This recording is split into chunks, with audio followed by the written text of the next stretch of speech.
성경에는 하나님의 임재와 또 성전 그리고 하나님 나라의 모습을 매우 웅장하고 장엄하게 그리고 있는 것을 보게 돼요. 오늘 우리가 보았던 예스겔서의 말씀을 보면 선지자 예스겔이 하나님의 영화로운 그 광채, 성전에 가득한 구름을 보는 모습, 내 얼굴의 그룹들의 모습, 빛나는 바퀴, 그리고 많은 물소리 같고 땅의 그 영광으로 빛나는 장면을 그리고 있는 모습을 보게 돼요. 또 사도 요한은 반모섬에서 예수 그리스도부터 계시를 받을 때 그 음성이 나팔 소리 같고 큰 음성과도 같고 머리와 털이 희기가 신양털 같고 그의 눈은 불꽃 같고 음성은 많은 물소리 같으며 얼굴은 해같이 힘있게 비치는 것 같았다, 이렇게 기록하고 있어요. 또 천국의 아름다운 보석을 다 소개하되 그 길은 황금으로 되어 있고 생명나무, 나무가 가득한 나라로 그리고 있고 각종 보석 같다 이렇게 그리고 있어요. 그러면 왜 이와 같은 표현을 통해서 하나님의 임재와 예수 그리스도 또 하나님의 나라에 대해서 그리고 있을까? 실제로 하나님과 예수님의 모습, 천국이 그러해서 그렇게 묘사한 것일까요? 예스겔이 하나님의 음성을 듣고 하나님의 임재를 보았을 때 사도 요한이 하나님의 또한 주님을 만나고 그분을 뵙고 그날을 보았을 때 그 모습이 실제 하나님의 모습이고 예수님의 모습이고 천국 모습일까요? 결코 아니에요. 어디까지나 상징적인 것이고 예수님도 이 땅에서 복음을 전할 때 천국은 이와 같다 비유로 말씀하셨지 꼭 그것은 아니에요. 왜 썰는 거? 다 상징적이고 비유적이지 꼭 그런 게 아니라니까. 이해가 되시죠? 하나님과 예수 그리스도, 하나님 나라의 그 장엄함과 위엄과 아름다움을 최대한 표현함으로 우리의 오감을 통해서 사람과 다르신 분이라는 것을, 이 세상과 다른 나라라는 것을 알게 하시고자 하는 의도가 있었기 때문에 그렇게 비유로 상징으로 이야기한 거예요. 어떤 사람을 이야기해도 예수님 같은 사람을 이와 똑같다 말할 사람이 하나도 없어.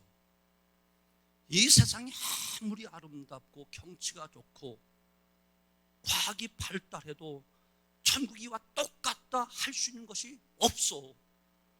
그만큼 어떻게 표현할 수가 없어서 가장 장엄하고 위대하고 아름다운 것을 상징으로 비유로 이와 같다라고 극대화시킨 것뿐이지 그와 같은 것은 결코 아니다. 이해가 되시죠? 이거 중요한 거예요. 꼭 여러분 기억하셔야 돼요. 곧 하나님께서 우리의 감각을 통해서 말씀하시고 우리의 감각기관을 통해서 하나님 자신을 드러내시고 우리를 만나주시기 위해서 이렇게 하시는 거예요. 하나님께서는 또 우리가 보고 날마다 느끼는 자연을 통해서 당신을 드러내셔. 그래서 사람들은 야외에서 자연과 함께 느끼는 침묵을 통하여 하나님을 만나고 그분의 음성을 듣기도 해요. 자연 속에서 하나님과 친밀함을 갖기도 한다, 그런 이야기. 그러나 하면 단지 자연 속의 침묵으로 고요함으로 당신을 드러내시고 계시하시는 분이 아니시고 모든 것을 통해서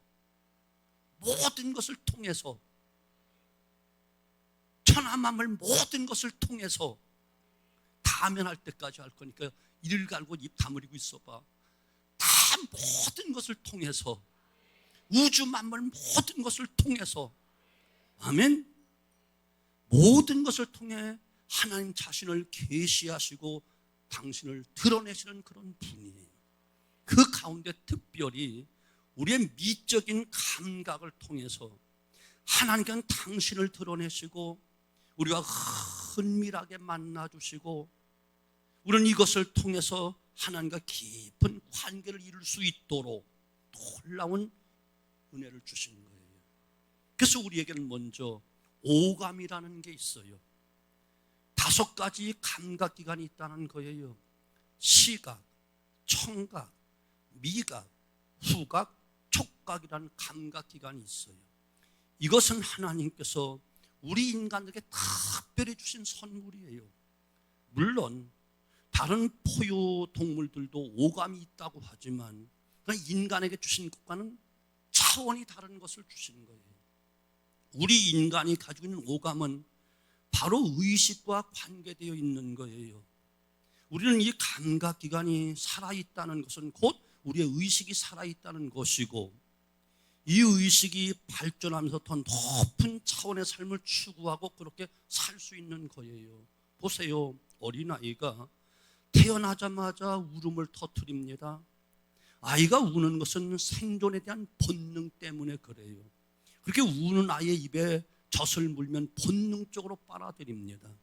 의식이 있기 때문이죠.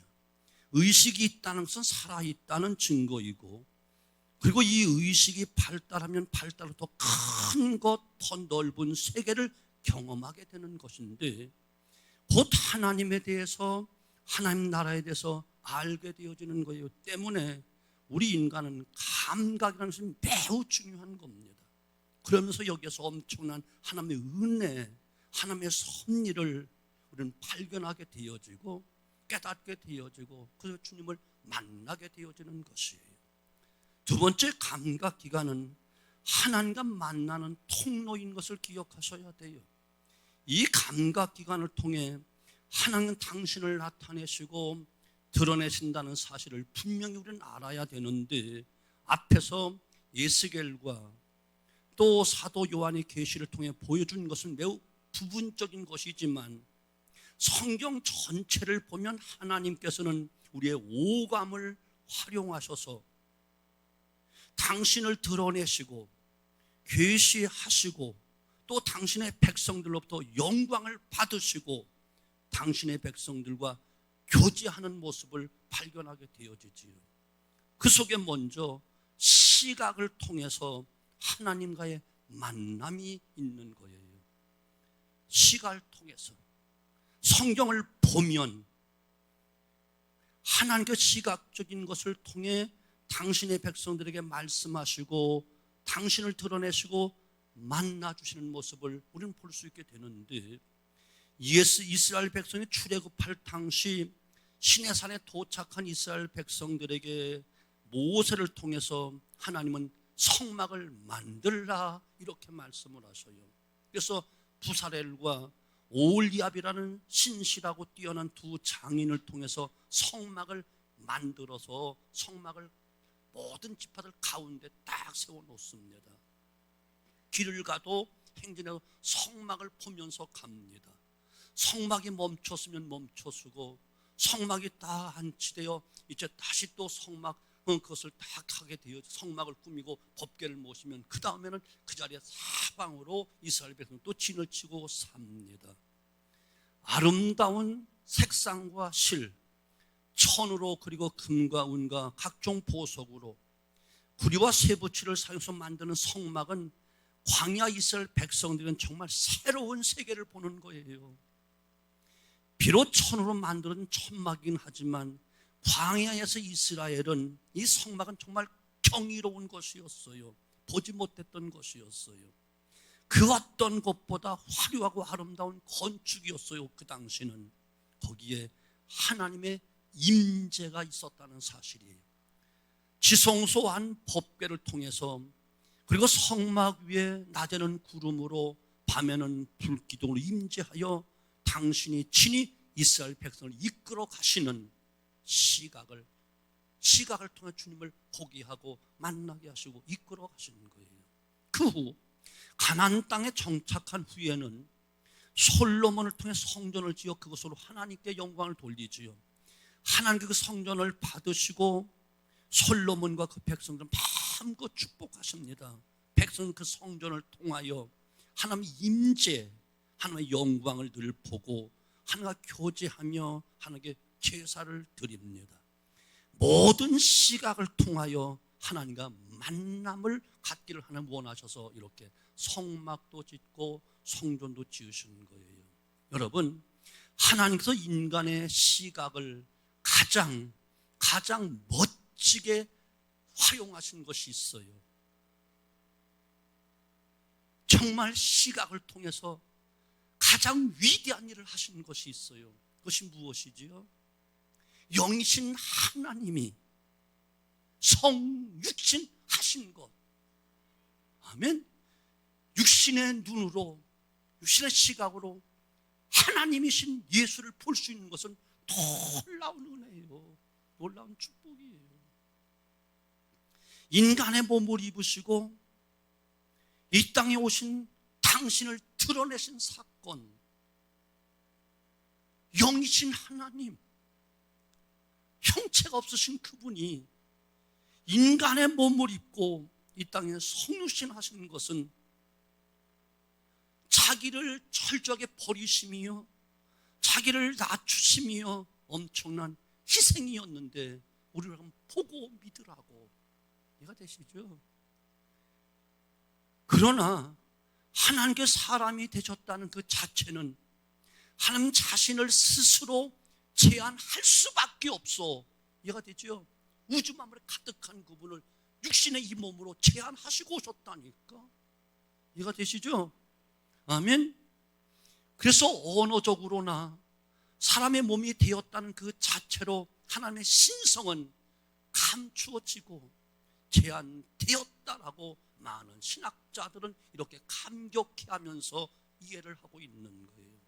그렇지만 하나님께 육신을 입으시고 아들로 이 땅에 오셨다는 그 자체는 하나님의 가장 놀라운 시각 교육인 것을 믿으시기 바랍니다.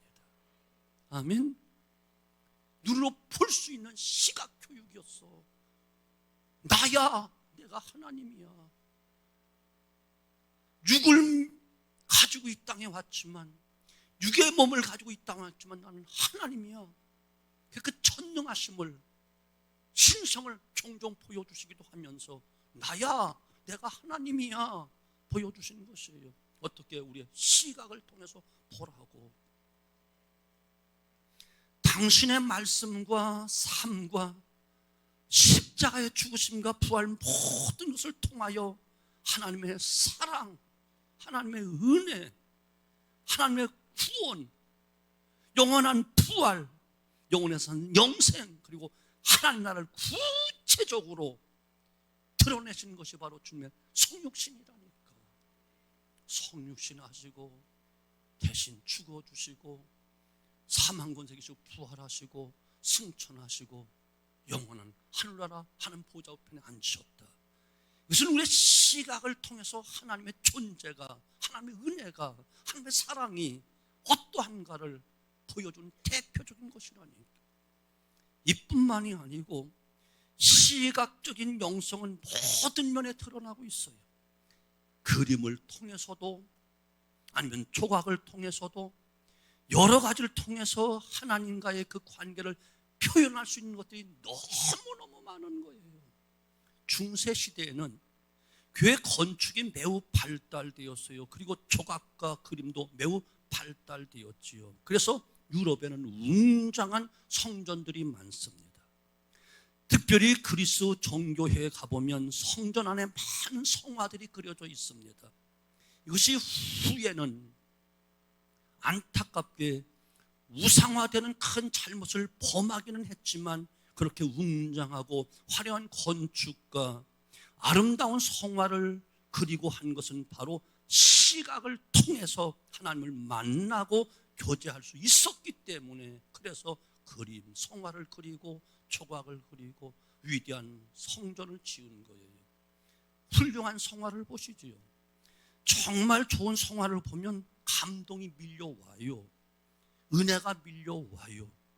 그 영성의 대가라고 하는 헨리 나우엔이라는 분은 많은 강연을 해서 너무 지치고 피곤한 상태에서 한 친구의 사무실에 들렸는데 그때 그의 친구의 사무실에 우연히 탕자의 귀향이라는 그림을 보게 되는데 그 그림을 보고 이 나우에는 말로 표현할 수 없는 경이로움에 빠지게 됩니다. 그리고 그때 자신이 느낀 것을 이렇게 썼어요. 렘브란트가 그린 그림은 어떤 일순간 정서적 지지 표현보다도 훨씬 깊게 내 영혼에 새겨져 있다.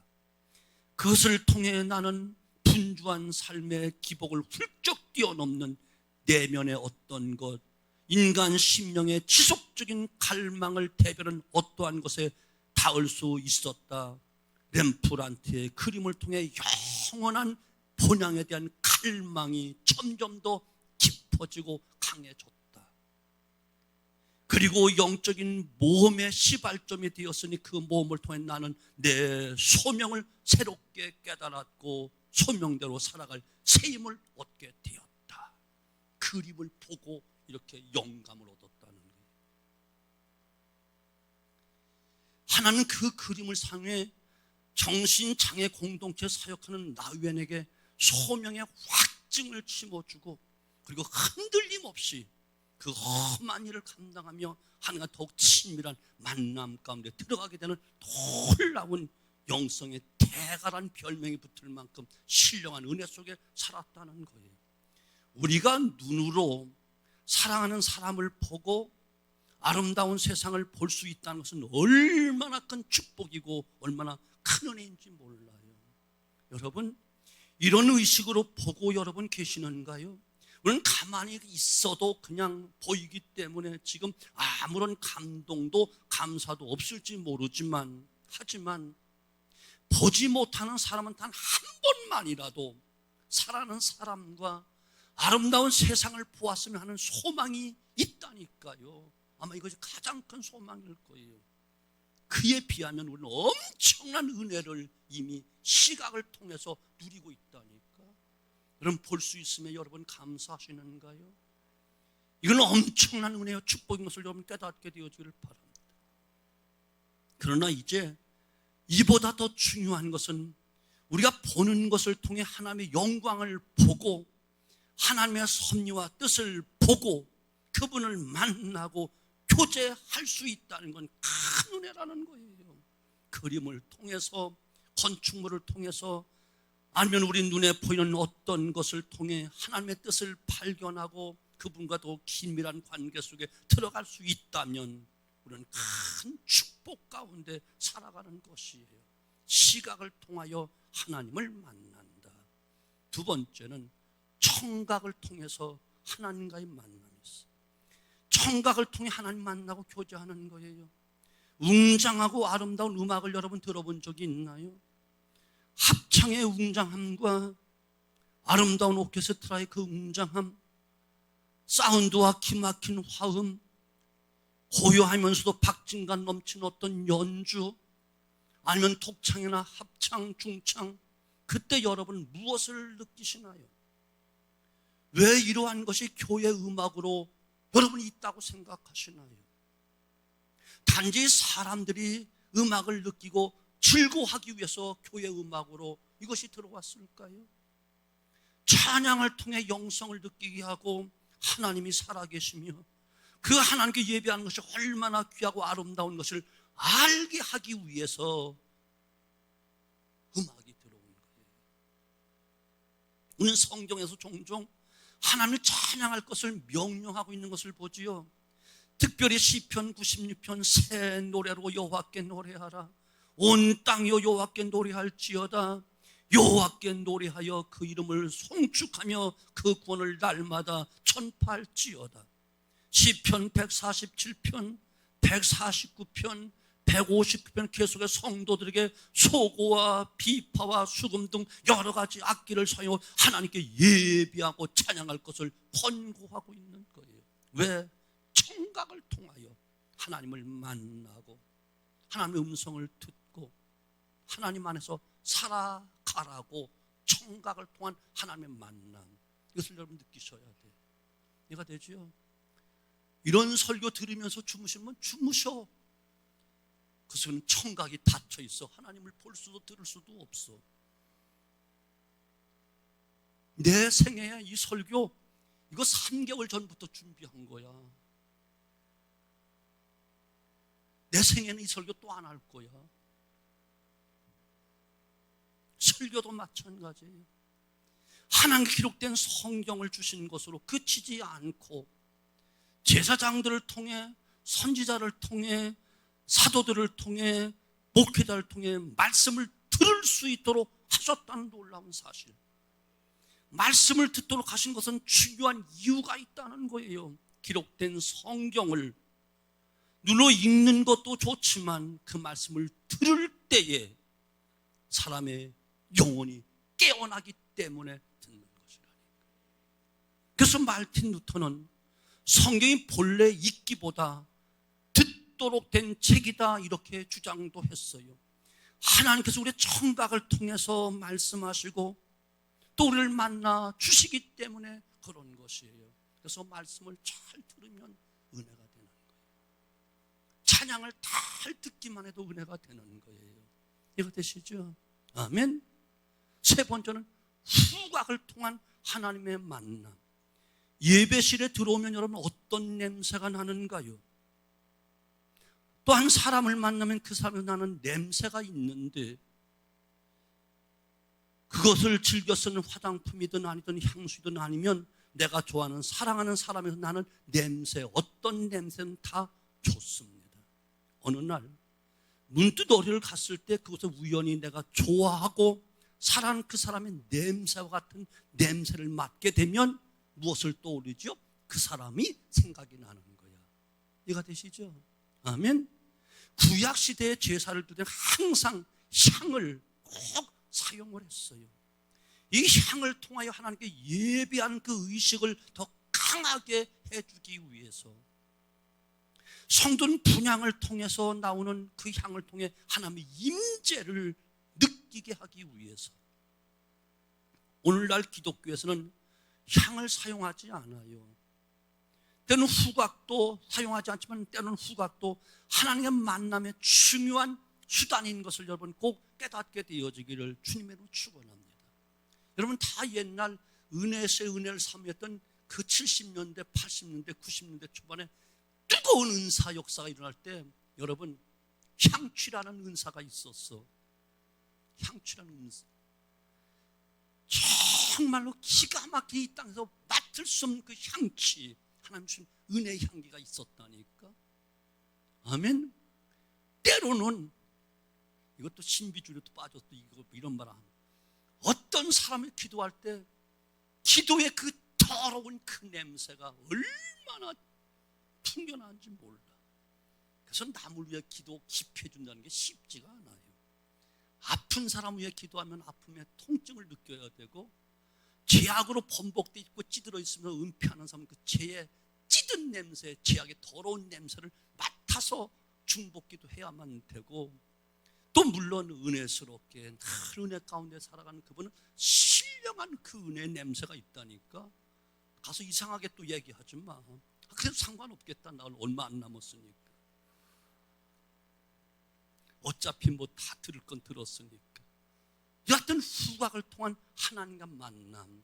그 구약시대는 늘 향을 끄지 말라고 했어. 이거 되죠? 향을 끄지 말라는 것은 신약시대로는 기도라는 것을 의미하는 것인데 기도를 통해서 이와 같이 각양 신령한 냄새, 그 향기를 맡을 수 있다 그런 이야기라는 거예요. 그런데 일부러 맡으려고 하지 마. 옆 사람이 그 방귀꾼 소리야.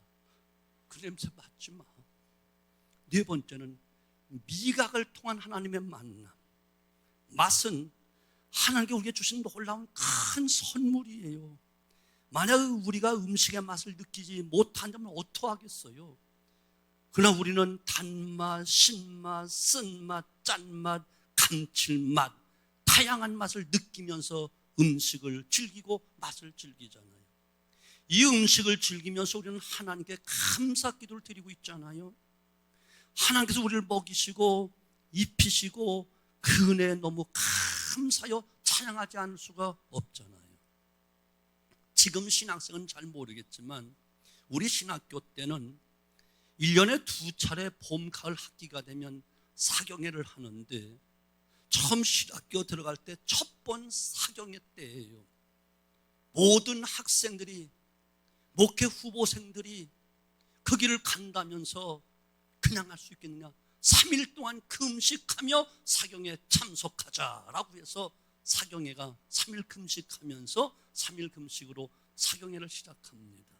근데 처음 청년들, 막 퍼먹는 청년들, 그 젊은 시대에 3일 꼬박 금식하는 거 쉽지는 않지만 그래도 신학생이라는 그것 때문에 견디는 거야. 그리고 마지막 날 성찬 예식으로 금식을 마치게 되는데 그날 그 성찬식은 저뿐 아니라 그 당시 함께 참석한 모든 신학생들 평생에 잊을 수 없는 성찬식, 3일간 금식으로 줄인 배를 채우는 그 순간이었어. 작은 빵 조각 하나, 작은 포도주 하나 마시는 그 맛이 정말 꿀맛이었어.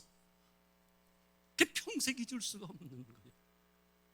그러면서 한결같이 깨닫고 공유하는 말, 우리의 줄인 영혼, 회복할 수 없는 우리의 영혼을 위해 주님께서 육신을 내어 주시고 온몸을 찢고 찢어 우리에게 주셨구나.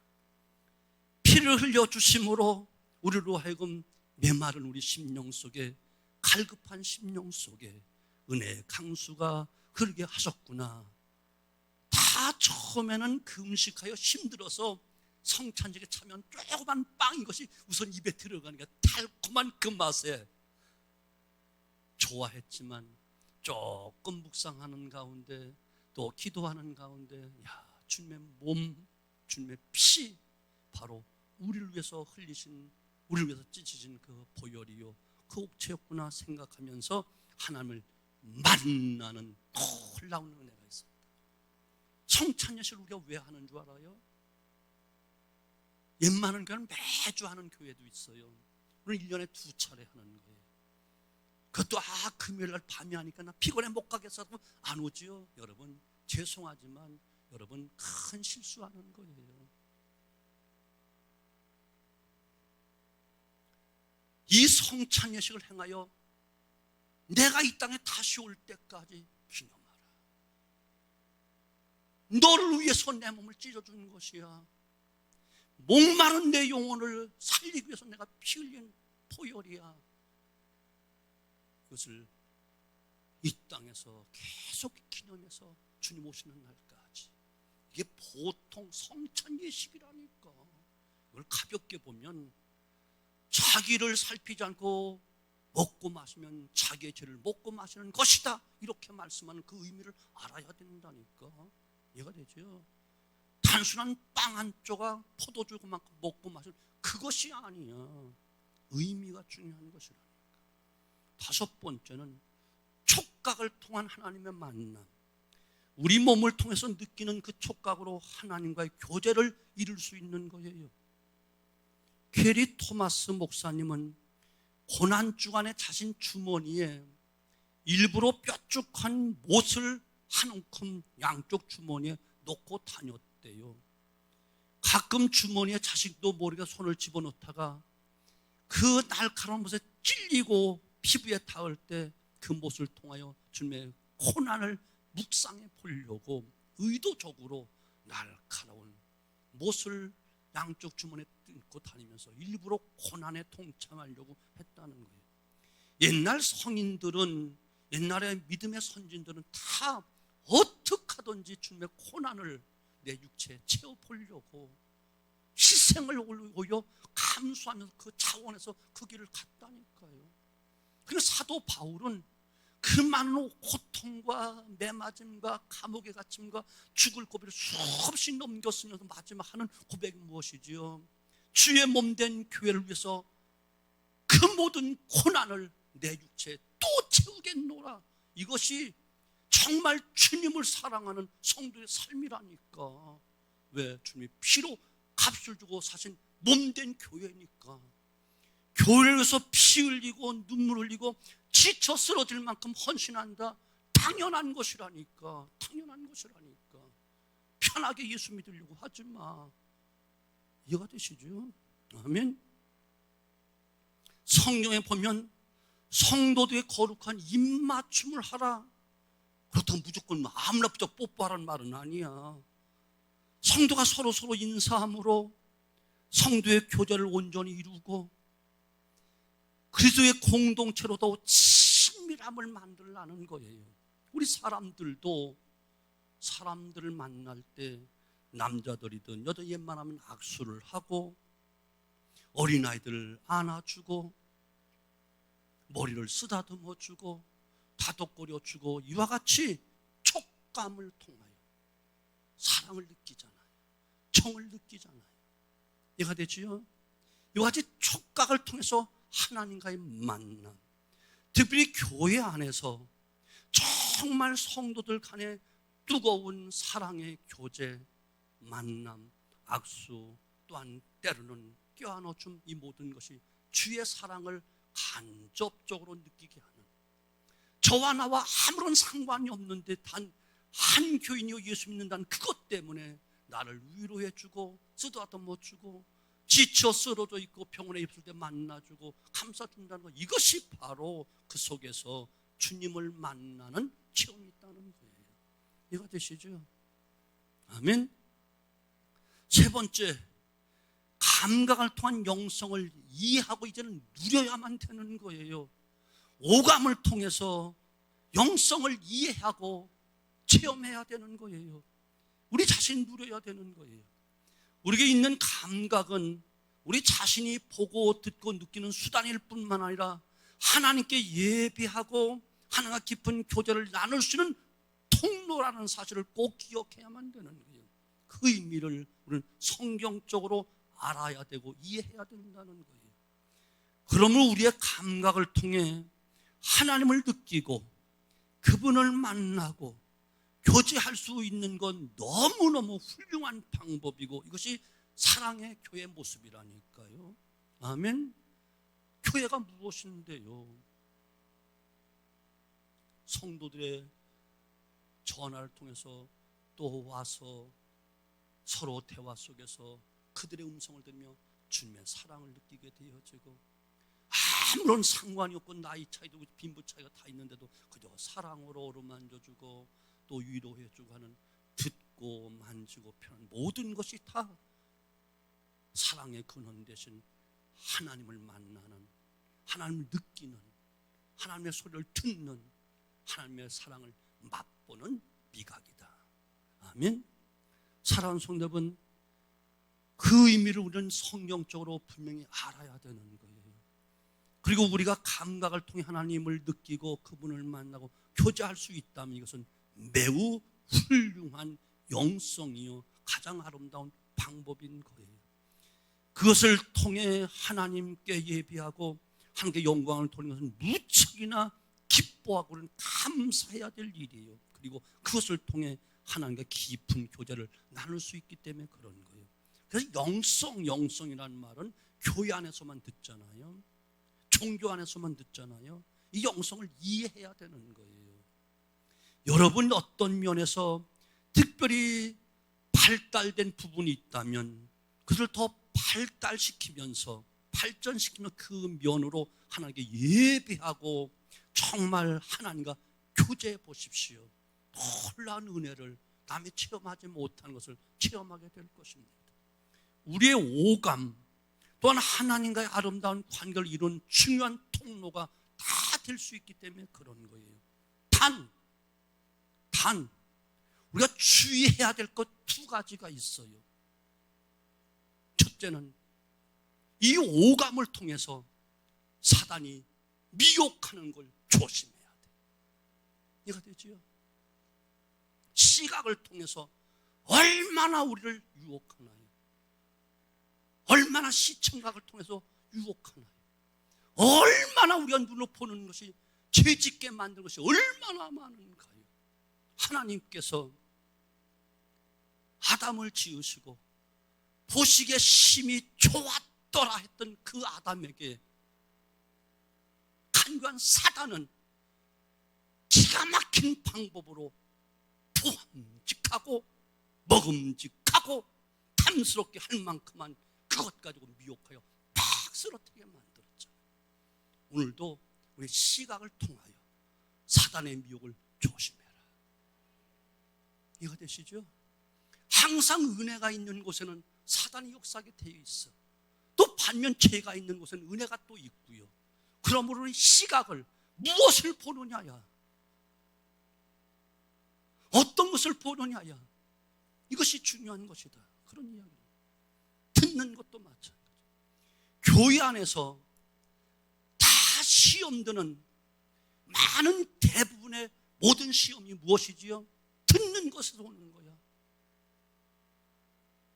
직접 확인해 보지도 않고 직접 보지도 않았는데 누가 그랬대라고 이 말에 홀가닥 넘어가서 신앙이 송두리째 무너지고 수십 년 섬겼던 교회를 떠나가게 되고 분열시키고 음해하고 듣는 것, 이것 때문에 그런 거죠. 이해가 되시죠? 사단의 미혹이 바로 우리 오감을 통해서 소통서사방으로 역사하는 거예요. 때로는 달콤하게, 음흉하게, 그럴듯하게 라고 다 듣는 것으로, 보는 것으로 다 이와 같이 미혹하고, 사탄의 미혹을 조심해야 된다. 아멘. 또 하나는 이 감각을 통한 면이 너무 지나치게 되면 우상화된다는 이것을 조심해야 되는 거예요. 찬양의 웅장함이 훌륭하고 아름답지만 인간적인 면에서 이루어지는 찬양 노래라고 한다면 자기 만족을 위한 자랑거리밖에 안 되는 거예요.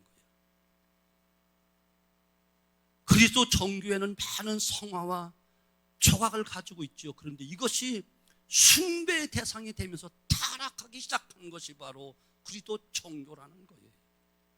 이스라엘 백성은 광야에서 하나님을 원망하고 불평하자 그 징계로 불뱀을 보내어 심판을 하신 적이 있죠. 그때 모세가 하나님께 간절히 기도하여 구리뱀을 만들어 장대 위에 높이 달아보고 그것을 바라보면 다 낫도록 하셨어. 그것은 바로 예수님의 십자가를 상징하는 것이잖아요. 아멘. 그런데 후대의 그 사람들은 그 노뱀을 우상으로 섬기고 있었다니까. 언제까지? 히스기야 왕이 정치할 때까지 수백 년 동안 노뱀을 우상으로 섬겼어. 이러한 현상이 일어날 수 있다는 거예요. 절대 우상화되면 안 된다. 아멘. 그리고 또 한 가지 위험은 지나치게 무시해서도 안 되는 거예요. 한때 율법이 나쁘다고 생각하여 사람들은 구약의 모든 의식이나 방법 아니면 구약 자체를 아예 부정하고 부인해 버렸어. 구약의 제사법, 성전 의식, 율법, 그래서 몬타누스라는 초기 교회 이단인 그들은 구약을 아예 던져버렸다니까. 그리고 신약 성경 중에서 오직 누가복음만 정경이라고 생각하고 누가복음만 하나님 말씀으로 인정하려고 했어요. 초대교회 이단들은 그랬다고. 이러한 문제로 인해서 물론 신약의 성경이 정경으로 체계화되는 놀라운 하나님의 은혜도 주었지만 이 같은 편견과 고정관념을 가져온 큰 비극이기도 하다니까. 이해가 되시죠? 이것을 잘못 이해하면 그렇게 되는 거예요. 무시하면. 어떤 사람은요, 성전의 화려함을 비관하기도 해요. 비판하기도 해요. 또 오늘날 목사들이 가운 입는 것 구약시대 전유물이지 예수는 가운 입지 않았다 해서 입지 말아야 된다고 법으로 정한 교단도 있어요. 어떤 교단은 성가대를 없애버렸어요. 찬양대가 너무 인위적이고 인간적이고 오히려 하나님을 예배하는데 방해가 된다는 거예요. 그래서 성가대가 조심해야 되는 게 바로 이거예요. 특별히 성가대원들은 말 조심해야 되고 행동 조심해야 되고 사람에 보이려고 꾸며도 안 되고 특별한 사역 그냥 착각하여 교만 떨어도 안 된다니까요. 아멘. 사랑하는 성도 여러분, 그래서 매사에 조심해야 되는 거예요. 그러나 무조건 반대하고 부정해서도 안 되고요. 항상 드러나게 하는 모든 것들은 다 더 조심해야 돼. 앞에서 설교하는 목사 항상 앞에 드러나 있기 때문에 날마다 더 조심하지 아니하면 한순간에 내 스스로가 함정에 빠진다니까.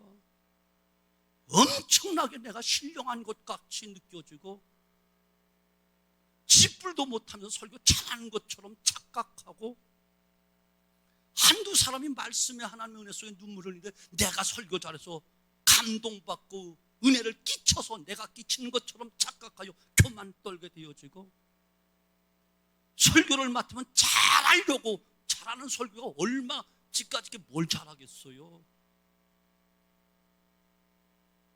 우리 부교육자 잘하려고 하지 마. 최선만 다하면 되는 거야.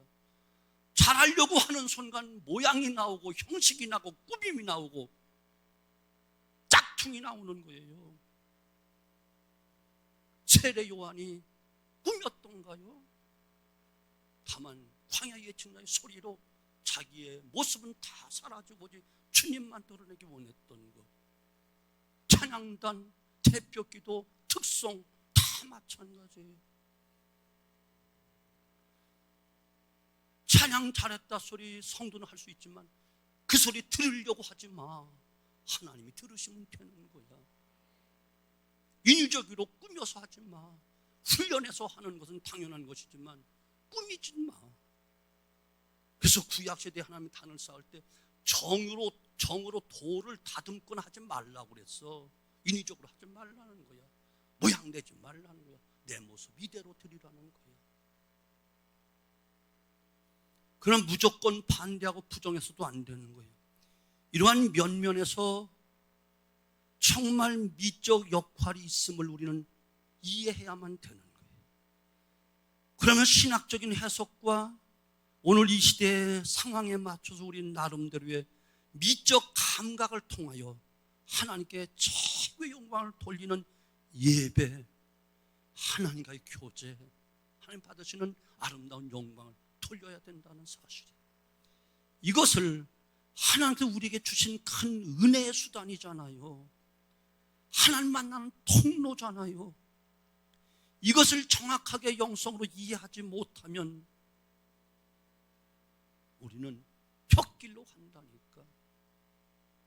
하나님의 일을 한다고 하면서, 예배 드린다고 하면서, 찬양한다고 하면서, 봉사한다고 하면서 자기 드러내고 생색내고 교만하고 남 무시하고, 이것이 바로 교만이다. 그러니 교만은 패망의 선봉이요 험한 넘어짐의 앞잡이라니까. 아멘. 우리의 오감, 미적 감각을 통해서 우리 모두 최대한 하나님을 높여드리고 하나님을 만나는 통로로, 은혜의 수단으로 우리는 꼭 바른 길을 걸어야 돼. 정말 예비하고 하나님과 바른 교제가 이루어져야 돼. 우리의 영적인 삶이 더 풍성한 삶으로 남이 보지 못할 신령한 세계를 보고 듣지 못할 신령한 음성을 듣고 느끼지 못한 하나님의 은혜를 매일같이 예배 속에서, 봉사 속에서, 기도 속에서 느끼고 체험하고 주님과 가까운 교제가 있게 되어지기를 주님의 축원합니다. 이것이 바로 영적 풍성함이라는 거예요. 영적. 아멘. 이건 돈으로 살 수가 있는 게 아니야. 배운다고 되는 게 아니야. 아무리 꾸며도 안 돼. 사랑하는 성도분, 이 땅의 금은 보화가 아무리 아름답게 장식해도 하늘나라에 그 나라와 똑같은 건 하나도 없어. 아멘. 이해가 되시죠? 그러므로 우리는 하나님의 은혜, 하나님의 만남, 하나님의 교제, 이를 통해서 날마다 남이 느끼지 못하고 보지 못하고 맛보지 못하고 체험하지 못한 그 은혜 속에서 하나님과 깊은 교제가 있기를 주님으로 축원합니다. 주님 세례를 받고 또 사도 바울이 담에서 도성으로 갈 때 광명한 빛을 사도 바울은 보았고 하나님의 음성을 들었어요. 예수님 세례 받을 때 비둘기같이 성령이 임하시는 것을 보았어요. 그리고 이는 내 사랑하는 아들이다 라고 하는 하나님의 음성이 들렸을 때 주님은 그 음성을 들었고 사도 바울은 그 빛을 보았고 그 음성을 들었지만 많은 사람들은 우레가 울었다 이렇게 듣지를 못했다니까요. 똑같은 시간에 하나님께 예배를 드리고 하나님 말씀을 받을 때에 주님을 만나고 주님을 체험하고 주님께 감사하고 영광된 진정 예배자가 되어져야지. 우레가 울었다, 목사 설교 잘했다, 오늘 나를 깠는데 이런 말로 듣는 헛된 예배가 되지 않도록 날마다 순간마다 우리 오감을 통하여 주님을 깊이 만나고 체험하는 은혜가 있기를 주님의 이름으로 축원합니다. 기도합니다.